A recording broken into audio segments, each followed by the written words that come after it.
Hello, everybody, and welcome. This is Tech Talk Friday in between, the in between week where we don't have a Tech Talk Friday episode, but we still miss you. So we want to bring you some content or the other.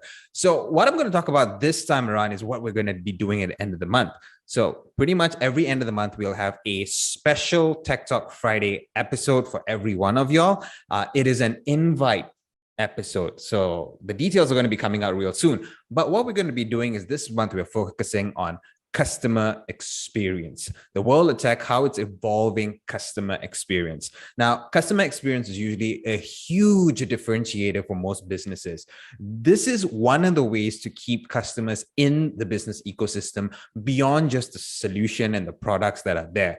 Now, a meaningful customer experience, one that gives a good feeling, ultimately keeps a customer within that ecosystem. Now, most businesses are figuring out how to do this, how to create that human touch, that human emotion, feeling, customer experience that attaches to their brand. And of course, with technology coming into play, human technology, maybe there's some differentiation over there, but how do you leverage technology? How do you bring these two together to create all new, very different customer experience? I have to say, few things that I've actually looked at in this few months is pretty interesting. I thought it'd be a bit difficult to imagine that, like going into a virtual event or enjoying a virtual music show, or how these things are coming into everyday products like either buying a home or buying a car. It is really changing how a customer can really experience that deep information about a product. So this is what we're going to be talking about in the special event Tech Talk Friday that's going be happening at the end of the month, and we are going to be having 3 guests this time around. The first comes in 2, which is Beverly Group. It's a property developer who has actually been trying to use tech in their ecosystem and tech in actually reaching out to customers. So we're going to have Mr. Johnny, who's the co-founder and head of experience and design of Superdo, which is actually a breakout room entertainment company, and Miss Alexis, head of sales and marketing for Beverly Group. That's one segment. Then we're going to bring back someone I enjoyed speaking about, someone who's bringing tech solution to the construction industry and actually being pretty successful at that. So we're going to have Teo Puiman once again joining us to have a conversation. And finally, we're going to round out that conversation with AI House, Mr. Raymond Tay, who's going to be coming on board to talk to us. And all of us are going to be talking about customer experience in this new tech age. So look out for that episode. That's coming out at the end of the month.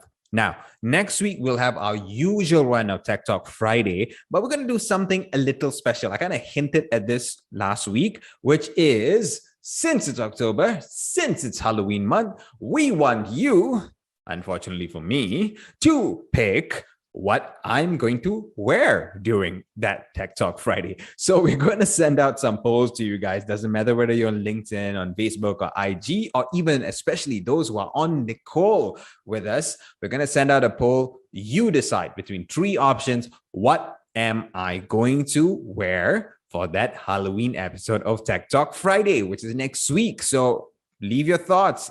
Pick the one that you want me to dress up in. And I'm pretty scared now that I've got to do something that I am not comfortable doing, but what the hell? It's all for the fun of the show. So pick a choice. I will dress up as that for the next week's episode. Now, what's going to happen during next week's episode? Who are the guests? That will come out in the preview next Wednesday. All right. So this is the roundup for this week's Tech Talk Friday in between. Now I'm going to leave you with some key highlights from last week's episode where we spoke to Roshan Thiran and also Ang Hui Ming, who are co-founders of Leaderonomics, on the differing phases of digitalization and digital transformation. So enjoy the highlights. And remember, Tech Talk Friday is brought to you by Necole, the learning experience platform that is there to build your skill, get you into communities of learning, and create a knowledge bank for you. Catch you next week. What is digital transformation in your view? Differing? How do you know we have differing opinions? I don't know. Okay. I mean, I look at it very simply that digital transformation is basically leveraging technology, leveraging digital solutions to actually create value, enhance value, and to actually enhance experiences for either for customers, business, or even employees. So I look at it as that, if it doesn't do that, then if any transformation that doesn't add value doesn't make sense. So digital transformation is just the form of transformation, but it's a transformation nevertheless. Simple as that. Very simple as that. Yeah. Roshan, why do you think it's important? Why do you think it's important that businesses have to adopt a plan for transformation, especially this day and age? Yeah, and to me, it's not just digital transformation, right? It's transformation in general, right? And it's historic, right? I mean, if you look at the Enlightenment period, today we call it the Enlightenment, right? But I think when Martin Luther, he opened up the gates to say that God is available for everybody. It's not dictated by a set of, there's no mediator, right? You don't have that church or whatever body to give you access to God. And then from there, it basically created this illusion or created this position, right? That all men are created equal, right? Which then led to the whole America vision, right? Which was taking the monarchy or the rule by fear or rule by birth of kings in Europe to this land of freedom. And for 200-300 years, America, that liberty, that every man is equal, kind of went all over the world, right? But today, right, that context is changing, because today I don't think it's about power. I don't think resides in governments. I don't think power resides in institutions and companies. I think power actually resides in networks. And networks are, you see the Tunisian or the Arab Springs, you see, it's networks of people that spark. And nobody actually has that authoritative power to clamp down and get things done, It's all spread out, And so to me, transformation, right, has to happen in organizations if you want to continue to live in this new context of a network world. Has to happen in countries, in governments. It has to happen across the board, right? And digital is a tool, right? I mean, you've got robotics also. People you can say it's digital, but it's physical, right? I mean, it's robotics, it's 3D printing, it's so many things that's physical. There's also biological changes like the genome mapping project has done with predictive medicine. There's a whole bunch of things happening in medicine, and then there's of course AOT and blockchain and IoT, blockchain and all these other things that's happening in the digital field. So transformation is holistic, right? But it's contextualized to the era that we are in, and this era. And it's scary, right? Because the more I read, the more I get scared, because every big change, right, in the Enlightenment, the 30-year wars and all those wars that created because of what has happened, right? And then later, when we saw the big industrial revolutions of the past and what happened with World War I, World War II and all the displacement, you kind of get worried that it's going to lead to displacement, and displacement is going to lead to some sort of instability, and there's going to be some form of issue, right? So if people can learn to transform, even in small areas, when this displacement will be minimized, but when there's no transformation, then you're going to see huge displacement. You're going to see exactly what happened in the past, and history is a good indicator of what is to come. So I mean, to me, that's why it's so urgent to transform, right? Because we want to get to this space. We want to be playing in the context of the 21st century, because it's changed, and you cannot go back to that feudalistic rule by authority or rule because I'm born the king's son. That's how that's my right. It's different, It's a democracy, but it's even more open, right? Because now the power is in individuals, right? I mean, that's what blockchain is, right? Everywhere you're distributing even that, right? You're distributing data to even at the individual level, right? So I want to ask you, for Leaderonomics itself, because this could be an example for everybody or any organization out there. What was those internal difficulties, feelings, and how did we slowly crawl and get past it, that right now there's an era of actually optimism?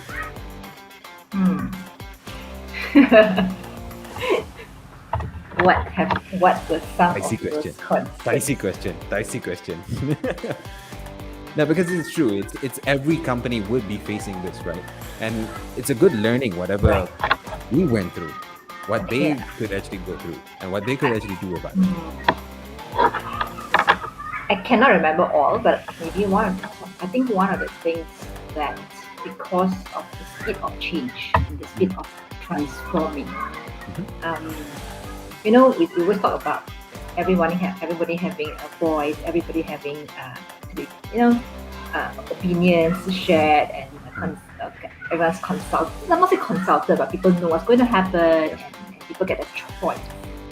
I think when we accelerated the process, the element of choice was taken away from people, and it became more like do or die, the do or die thing basically, and really literally do or die, right, financially and all that stuff.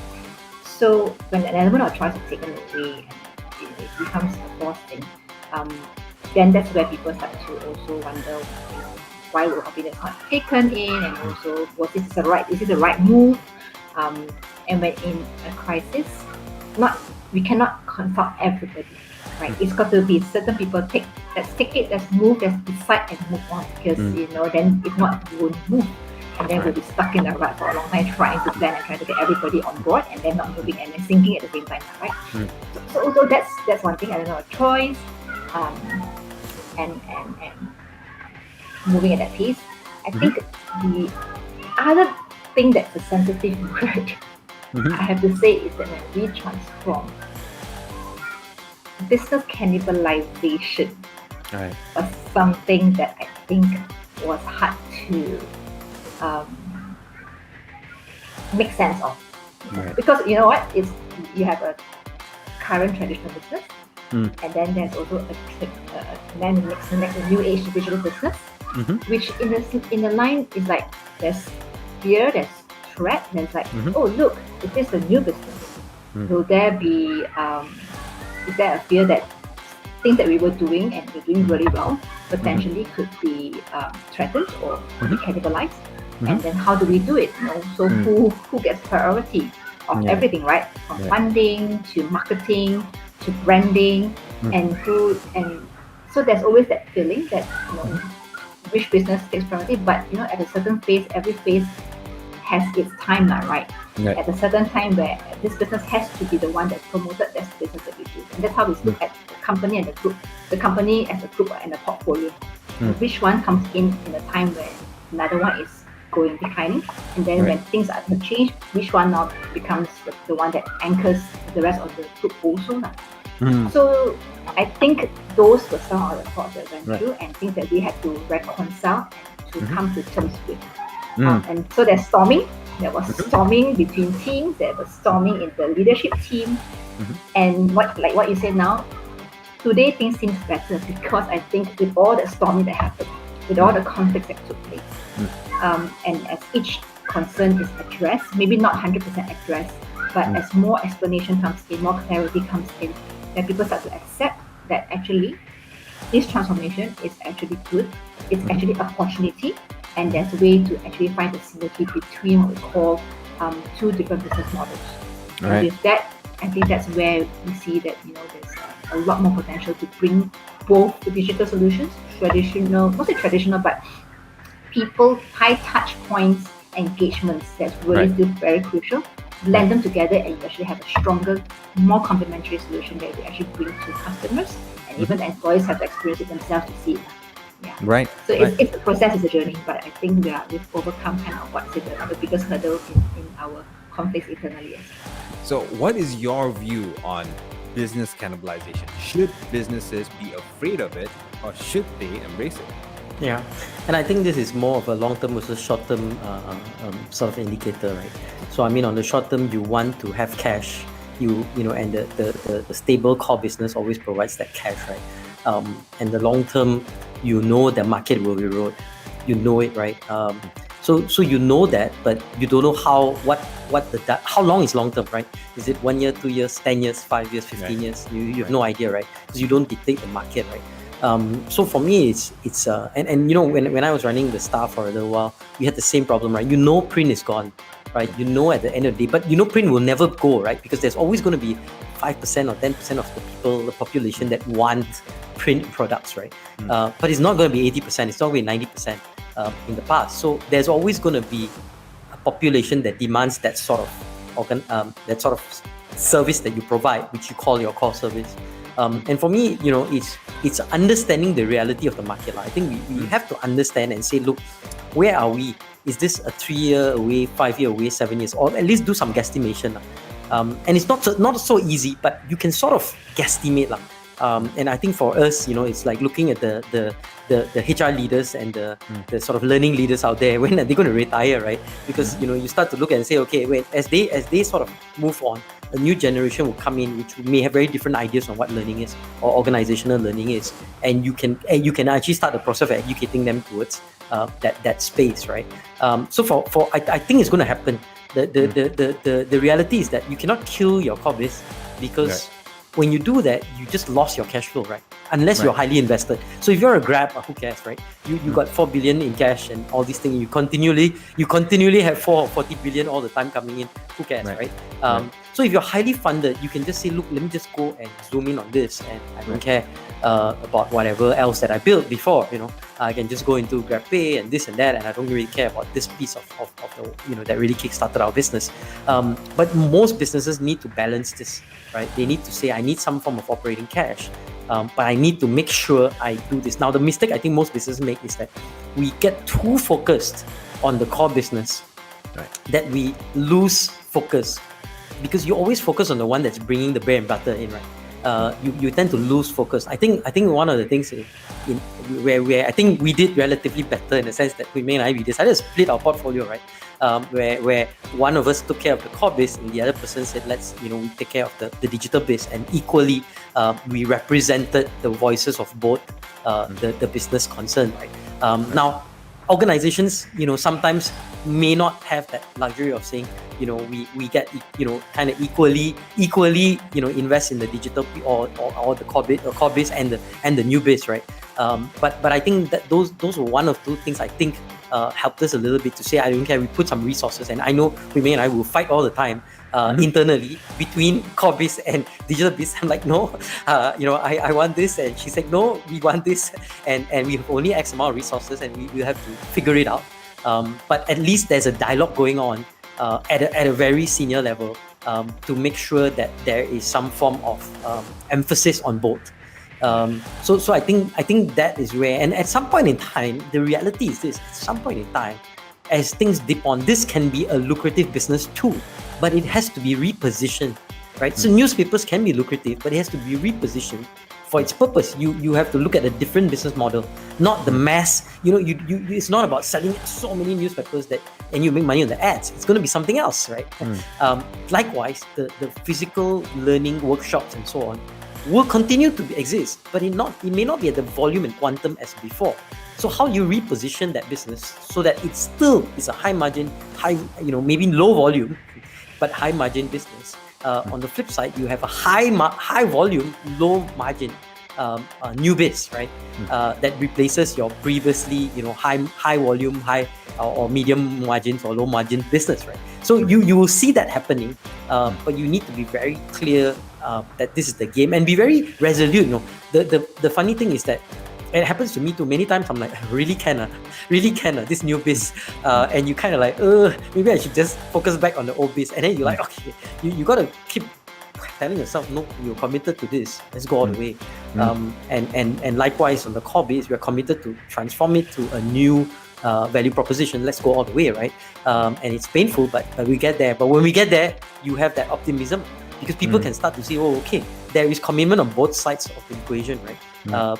We're equally committed to the core biz, to defend it. So it's like this, I'm going to defend the core biz to the end, right? We defend it, and we try to figure out as to become the player of the core biz, right? You ultimately will fight until you become the player or the only player, right? But then it's still a lucrative biz, right? But on the other side, it's not about defending, right? It's about going there, new markets. It's about scaling. It's about growing, and it's about really awareness building for it to really succeed. So very different operational, technical imperatives, but we have to.